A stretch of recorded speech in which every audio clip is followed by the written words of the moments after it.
Hello and welcome once again to the College Football Focus podcast. I'm Big Italy 42, joined as always by Spencer Limbach at Spencer_JL and special guest from Pro Football Focus, Russell Clay at Russell J. Clay on Twitter. And how's it going today, Russell? Thanks for being with us. Awesome. As I mentioned to these guys pre-show, it's a little dreary here, but this is pumping me up right now, so let's do it. Yeah, always good to have some football talk, and we were lamenting a little bit earlier about how it's weird it's not raining in Ohio, but it is raining in both Nebraska and New England. So unfortunately, we're all indoors, so it doesn't actually really matter for any of us. I don't get to enjoy the weather anyway. But obviously, we're talking about the main slate on Saturday, FanDuel and DraftKings, talking about some of each of your favorite plays here. And starting off here at the top, one of Spencer's favorite plays, Greg Ward Jr., converted wide receiver, of course, Houston. 10,600 on FanDuel, 8,800 on DraftKings, and I mean we've seen a huge increase, as Spencer mentions here in the article, in his price, but we've also seen an increase in his production. The guy's been incredible, running, throwing. I mean he's got a ridiculously high floor and a pretty nice ceiling there as well. Yeah, and the price increase pretty much has come on FanDuel only. They've really bumped up a lot of their prices this week, so give them a little bit of credit for having a tighter cap over there. So I'm mostly looking at Greg Ward Jr. on DraftKings. He's 8,800 over there. I think that's more than fair of a salary, especially when you're looking relative to guys like Seth Russell, Luke Falk, other guys within that range. So that's where I'm going to have the most exposure to Greg Ward. And, this guy's had 3 rushing touchdowns in the past 2 games. I mean, they get inside the red zone, and he's carrying it on the sweeps. And, you just have to love that upside. Even though this isn't a high total game against UCF, majority of that offensive production is going to go through him, both yardage and touchdown-wise. So. Yeah. What's your take there, Russell? You on board the Greg Ward train? I love him as a play. He's a little selfish. He doesn't spread the love that much, but, 2 or more rushing touchdowns in 5 of his 6 games so far. In terms of stacking, that hasn't – DeMarcus Ayers is a decent play, but it's not really necessary with Ward because, as I said, he doesn't necessarily spread the wealth. If you're going to stack, it'd be with Kenneth Farrow. He's kind of had some weird games this year where he gets 2 or 3 touchdowns, and I kind of like playing those 2 together. But, again, it's not necessary. Yeah, absolutely. Like you said, he's Cam Newton sometimes, where he just likes to get all the touchdowns himself, right? And not share those. Next up, Luke Falk from Washington State, 9,500 on FanDuel, 92 on DraftKings. And Spencer, you mentioned on here about on DraftKings you'd rather have Ward or Russell, but on FanDuel you actually get a little bit of a value with Luke Falk here.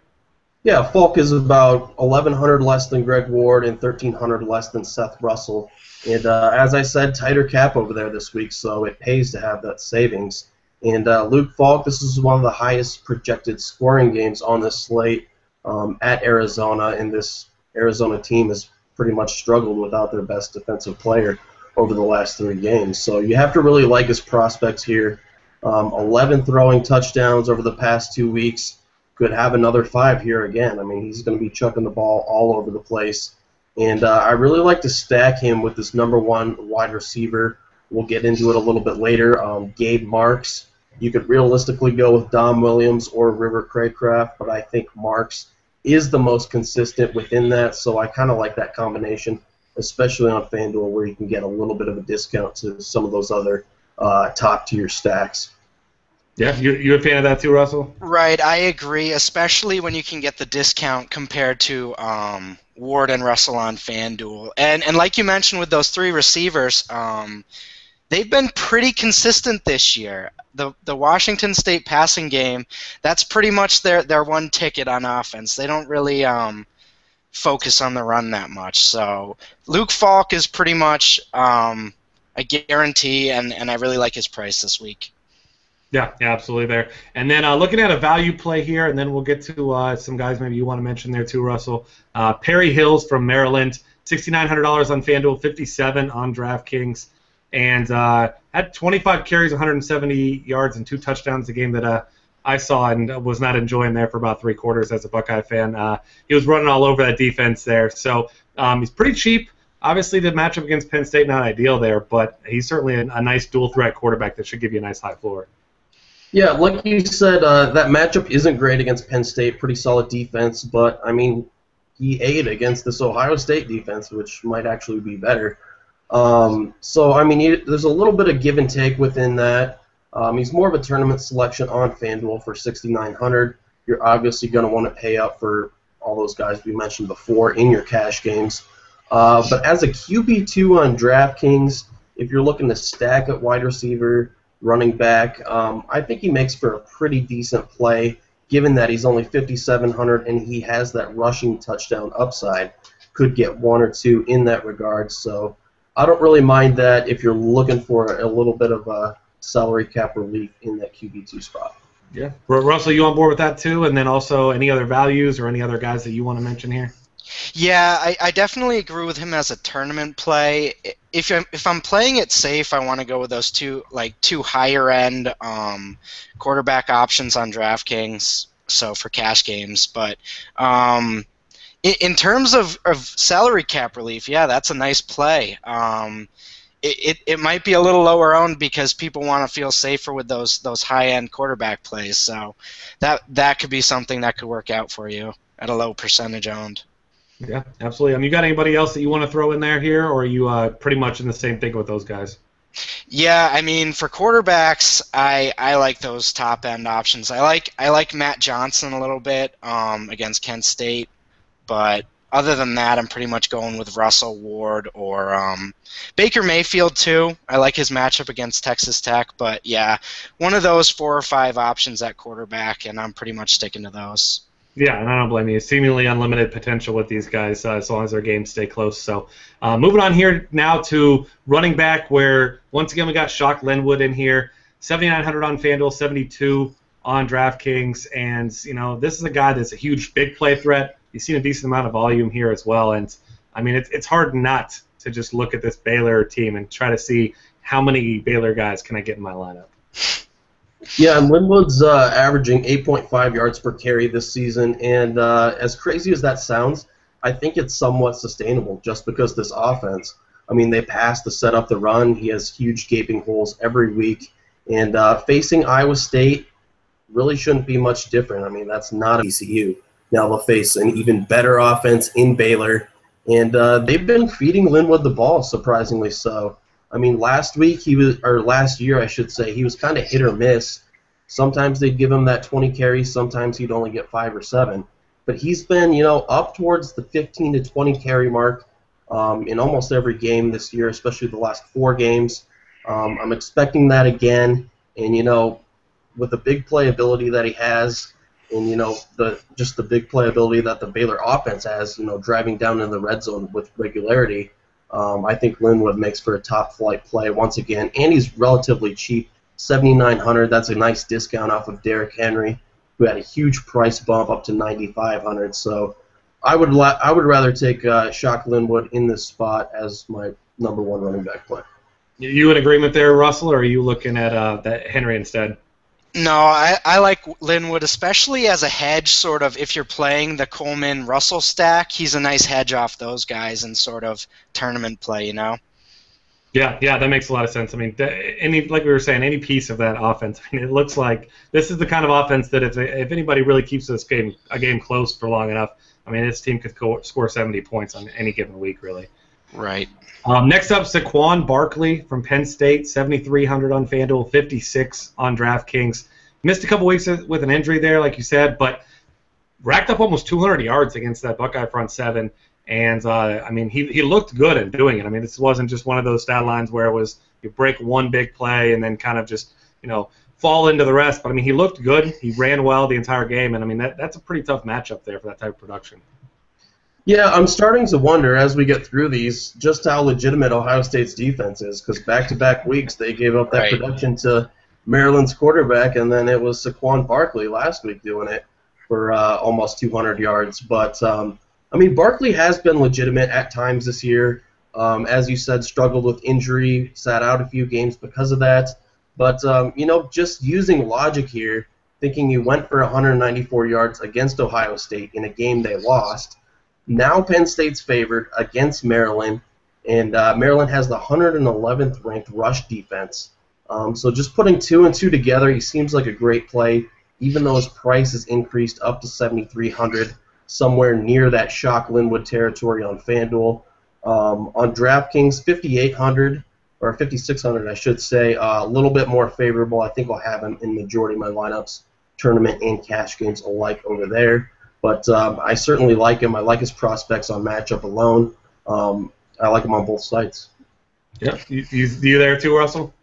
He's pretty much the play of the early slate as far as I'm concerned. I mean, in other than the game where he had 1 carry for 1 yard, he's averaged over 7.5 yards per carry in every game. He's already had 2 games with 190-plus rushing yards. I mean, for a freshman, it's pretty amazing the amount of talent amount of running back talent in college football right now compared to what we had a few years ago.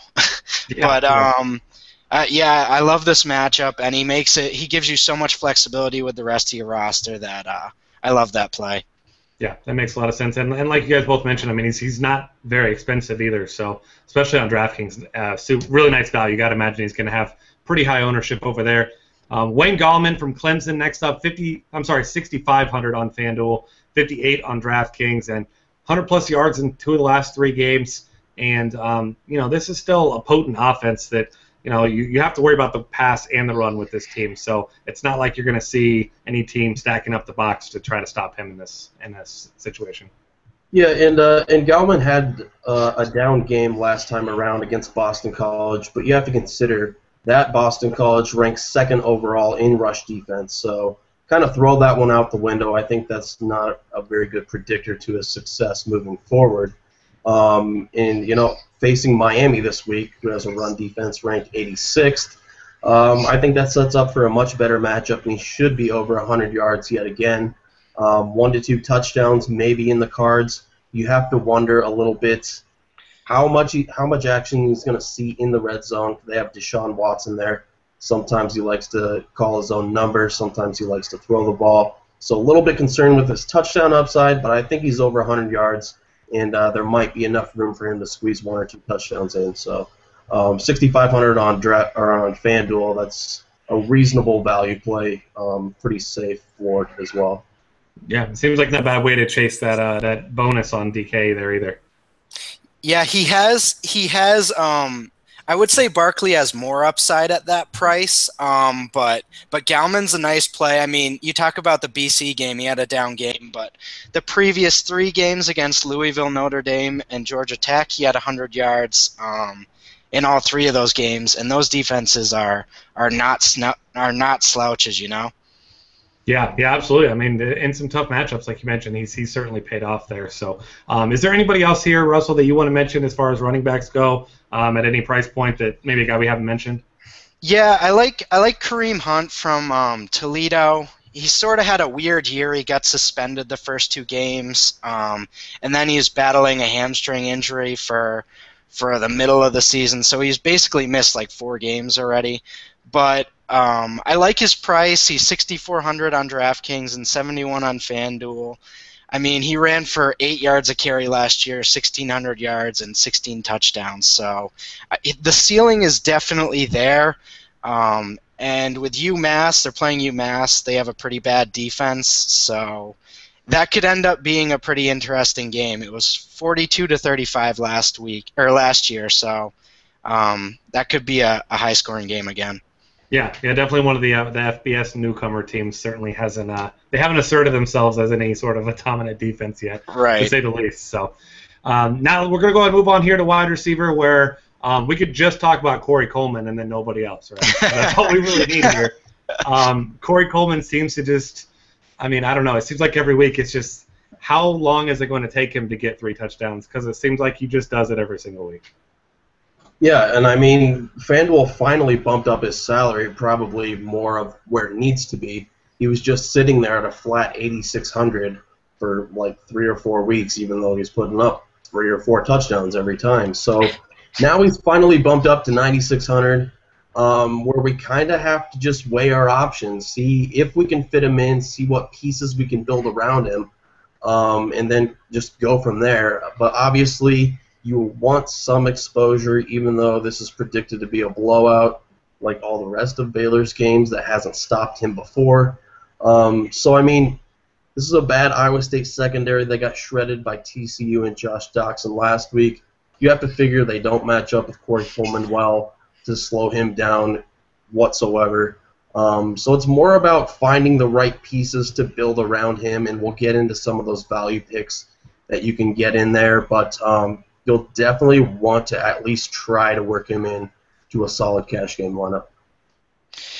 Yeah, I mean, we're basically at Melvin Gordon in 2014 status with him, where even if you don't necessarily want to put him in, you kind of have to get some exposure anyway, because there's such a high ceiling every week. He's averaging 41 DK points a game. I mean, that's just ridiculous. So, on FanDuel, it's not an automatic like he mentioned, but I'm still trying to get some exposure because it's every week now. So he's got 16 touchdowns in 6 games. So yeah, I mean, when you get a guy that's the clear, obvious number one, I mean, like you mentioned with Melvin Gordon, you got to find a way to at least get yourself some Cory Coleman, because the last thing you want is when he's getting his second and third touchdowns this week, just seeing all of your winnings dropping. So, right. Yeah. And his price tag only rose $400 on DraftKings, so you have to kind of consider that. He's basically a similar price from last week over there, so not steering off of him as much over there just due to that. Yeah, it makes a lot of sense there. And then next up, guy you kind of mentioned earlier, Gabe Marks from Washington State. Already kind of touched on the fact that it's a volume attack there. He's the number one receiver there for Luke Falk. So if you can't get Cory Coleman for some reason, if you decide you're just not going to pay for him, is this your best viable option? Yeah, I think so. Kind of like you said, kind of like I said earlier with Luke Falk, Gabe Marks combination. This should be a high-scoring game, one of the higher-scoring ones within this slate. So he's Washington State's number one wide receiver. He's been the most consistent receiving option in this pass-heavy attack all year long, and I think similar is going to hold true on Saturday. So I really like him. I really like the price tag on both sites, given he has that upside. A couple other guys I like in the same range, not quite as much, but they're still within consideration. Aaron Burbridge of Michigan State, they play Indiana. They have a bottom 10 secondary in the nation, so I definitely like him. He's bounced back over the past 2 weeks as Michigan State has had to throw the ball a little more often than they probably want to, but that's good for Burbridge's fantasy purposes. I'm not sure if they're going to have to throw the ball a ton against Indiana. They could get up on them early and just pound the ball in the second half. Why is Sterling Shepard of Oklahoma? You have to love the matchup, as we saw with his quarterback Baker Mayfield earlier, against Texas Tech, one of the worst secondaries in the nation. Should be a high-scoring, competitive game. So those are two other guys I really like, but I think Marks is number one in that little trio there, then Shepard, then Burbridge. I kind of like Tajay Sharp as a contrarian play this week. I don't think many people are going to be on him because Toledo has a really good defense, and UMass, as you said, is a newbie and still establishing themselves, so they don't really have much cred. But last year, Fronapple threw for 438 yards and 5 touchdowns, so I think that could be a more interesting game than people are giving it credit for. We love Sharp, don't we, Justin? Yeah. We mention him like every week, except not this week. So it's fitting that you brought him up because he's like That's a staple on this show. Yeah, really? His obligatory time slot in this one. I mean, he hasn't been mentioned yet, but he had to get on the board here at some point. So, we're fans of that call there, of course. And then next up, a cheap guy, Chris Godwin, who was a nice filler last week. Had a couple big plays against the Buckeyes there, $4,800 on FanDuel and $42 on DraftKings. And since you already said it once, Spencer, I'll go ahead and say it. Keep talking about guys who had good big games against the Buckeyes. So hopefully JT Barrett keeps scoring a lot of points because that defense keeps just producing nice value plays moving forward. Yeah, I actually don't like any of these guys. I'm just saying this to troll you and to get you to admit that Ohio State isn't as good of a team as we previously thought. No, but actually Chris Godwin, you have to love the price here. He's near minimum salary on FanDuel. He's been Penn State, one of their more consistent wide receivers week to week. He doesn't score a lot of touchdowns, so his upside is a little bit limited in that regard, but he's steadily getting 5+ catches, nearing the 100-yard mark, getting 75 to 100 yards seemingly every week.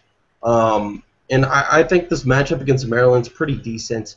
Obviously, you're a little bit worried about game flow and Barkley, taking all the scoring, taking all the yardage. But for near minimum salary, if you need a guy to just kind of fill in there, maybe spend up to Cory Coleman, I think he can give 10+, maybe 15 upwards of fantasy points. So not a bad play on FanDuel. DraftKings might be a little more expensive. I think there's some cheaper guys you can slot in there, but this is more of a FanDuel only play. That was a really surprising situation for me with Godwin sort of overtaking Deshaun Hamilton, but I think we can officially say that's kind of what happened there, So yeah, I like Godwin too, and that's a really cheap price. So yeah, anybody else that you like there, Russell? As far as really anyone, cheap, expensive, or just anyone that we haven't already mentioned here? Yeah, I like Drew Morgan. He's 4,600 on DraftKings and 5,700 on FanDuel. He kind of had a down week last week, but in the previous 2 games, he had over 100 yards and a touchdown. He's a little more expensive than Godwin, but at that price, he's not killing you. And since Keon Hatcher sort of went down, he's been the number 1 receiver. He's had like 4 or more receptions in all those games, so I like him as sort of a tournament play. Okay. Yeah. I like him as well. Just to elaborate on that, he had that down week against Alabama where Arkansas didn't get anything going, and he still caught a touchdown pass. So there's a little bit to be said for that. Another guy I'll put in that same range at 5,600 on FanDuel, a little bit cheaper on DraftKings. I think I'm going to have him on my cash game lineups over there. It's Ricky Jones of Indiana. Had a few down weeks in between there, but you have to remember that's when his starting quarterback Sudfeld was hurt. So last week Sudfeld came back. Ricky Jones was over 100 yards again, caught a touchdown. He's a big play guy with some good upside, and you have to figure Indiana's going to be throwing the ball a lot against Michigan State. And that Michigan State defense, they're not necessarily that great against the pass. They rank 62nd overall in that regard. And Indiana's just going to be chucking the ball like crazy. So I think Ricky Jones could get another big play again. Indiana had a weird comeback against Ohio State, too.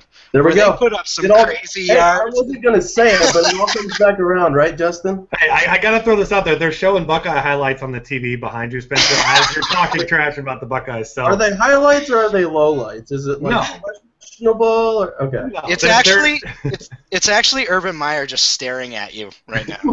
It is. It just cut to a camera at his house where he's. That's what I felt. It got kind of awkward in this room for a second. I think that was it. It was Urban Meyer glaring at me. Yeah, it got really awkward where Urban Meyer was just waiting for you to stop talking about it. Either way, fortunately for you, there's no Nebraska Ohio State this year, so congratulations on the non-loss. And we're not gonna make the championship, so there's no threat of that either. Well, yeah, but we all kind of knew that, though. Yeah. Moving on here to tight ends, where Tyler Higbee is in the late slate, and he's also not playing. So, unfortunately, one of our favorite guys to talk about is not going to be talked about here. But kind of the replacement, but also a guy who's more expensive, I'm pretty sure, than we've seen Higbee all year. And that's Rodney Mills from UMass at $4,000. We've kind of touched on that offense, and I know Russell in particular really likes the upside there with that offense. But you guys were also talking before the show a little bit about that $4,000 tag is pretty pricey. So what do you do here? Is he more of a tournament play because you want to fit these big guys like Coleman in, or are you going to try to squeeze him in cash games too? Yeah, I think he is more of a tournament play. I don't think you can squeeze him into the cash games. I'd rather take Cory Coleman and a punt tight end than go Rodney Mills and say, steer down to a mid-range wide receiver in about the 6,500 territory. But having said that, Mills does have the most upside of any tight end, and he probably will have a lower than deserved ownership percentage just because he is priced so high. But having said that, it's that 15 to 20 fantasy point mark I don't know if that's enough to really justify the $4,000 salary. Earlier this year, we said we recommended Higbee for FanDuel's pricing was a little softer back then. Cory Coleman was about $7,900, $8,000. Now he's $9,600. So, I mean, there's just a give and take between the whole slate and the way things line up this week. I don't think you can fit him into your cash game, but he's still on the board for tournaments. The good old days. Yeah, the click Tyler Higbee and move on. Well, what's your take there, Russell? Is this a guy you're going to try to get in cash games, or are you of the same thinking there where you're going to leave him for tournaments so you can get your elite options in? Yeah, I tried for about a half hour earlier today to try to fit him into some cash game lineups, but it just doesn't really make sense. He's a nice tournament play, and he's had over 96 yards in all 3 games since he's returned, but it just doesn't work at his price. You need that relief, that $1,500 to $2,000 relief at the tight end position, especially if you want to go with those high-end options, which I do this week. So. Yeah, and that makes sense. So that brings us to our next play there. Mark Andrews from Oklahoma, flat 2,000, and we've seen him as a guy who has been producing, and strangely enough, his price has dropped despite production over the last couple of weeks. And as Spencer mentions, he's scored a touchdown in 3 straight weeks, and he's flat minimum. So kind of everything you guys just said, plus this write-up, just makes more sense. It kind of points to him as your cash game play, right? Yeah, 4 touchdowns in 4 weeks. Had 2, I think, a few weeks ago. And this is probably his best matchup against Texas Tech because it's going to be a shootout. Oklahoma's going to continue to throw the ball, and Tech is a pretty bad secondary. So they're probably going to get Andrews involved a little more. We've kind of been recommending him as a value play all along this season, and now he's the bare minimum. So I think it just makes sense here. If you're going to go with a bare minimum play, it's Andrews. Otherwise, there's a couple other guys. Price of Michigan State, I kind of like him. He's in a similar boat where he doesn't rack up the yardage, but he's consistently targeted in the red zone. As I said before, Indiana's pass defense not very good, so he could get open a few times and catch maybe 1 to 2 touchdowns. Otherwise, a guy we recommended a couple weeks ago, Troy Fumagalli of Wisconsin, is that backup tight end that is in the starting role now. He's also minimum salary. He's been involved in that offense over the past 2 weeks, so I'm expecting him to continue to be involved, maybe catch a touchdown. He actually has some yardage upside. I think he has 60-plus yards in those 2 games. So I like him. There's 3 options there at minimum salary, but I think Andrews is probably the safest of that bunch, just given his touchdown security. Yeah. What's your take there, Russell? Obviously, tight end not a deep position. So you got any other super sneaky play for us here, or are you sticking with those guys too? This last 2 minutes was basically a summary of how I've been using the tight end position this year. I liked Price. He has a nice little role in that offense. Andrews, like you said, target in the red zone. They've been using him quite a bit, and he's been priced. But yeah, Higbee, with Higbee being out and not in the slate, those are pretty much the guys you look to. Yeah, it's unfortunate, but one day we will all get Tyler Higbee back in our lineups in the early slate, and hopefully healthy, so that we can take advantage of that again. So that's going to wrap things up for us then this week. Russell, you got anything big going on over there at Pro Football Focus, or anything you're working on now? Yeah, I'm doing a weekly advanced target plays for Roto Grinders. I'm doing that over there, so that should be out later tonight or tomorrow. So check that out. Nice. Yeah, that's always exciting stuff. Any extra information we can get for football? I know I can never get enough football, talking it, reading it. I'm not so good at playing it, but every other aspect, definitely there. So, thanks again for hanging out with us there, Russell. Thanks for coming on the show. Find us on Twitter at DF Cafe. He is at Russell J. Clay, and we'll see you guys next week.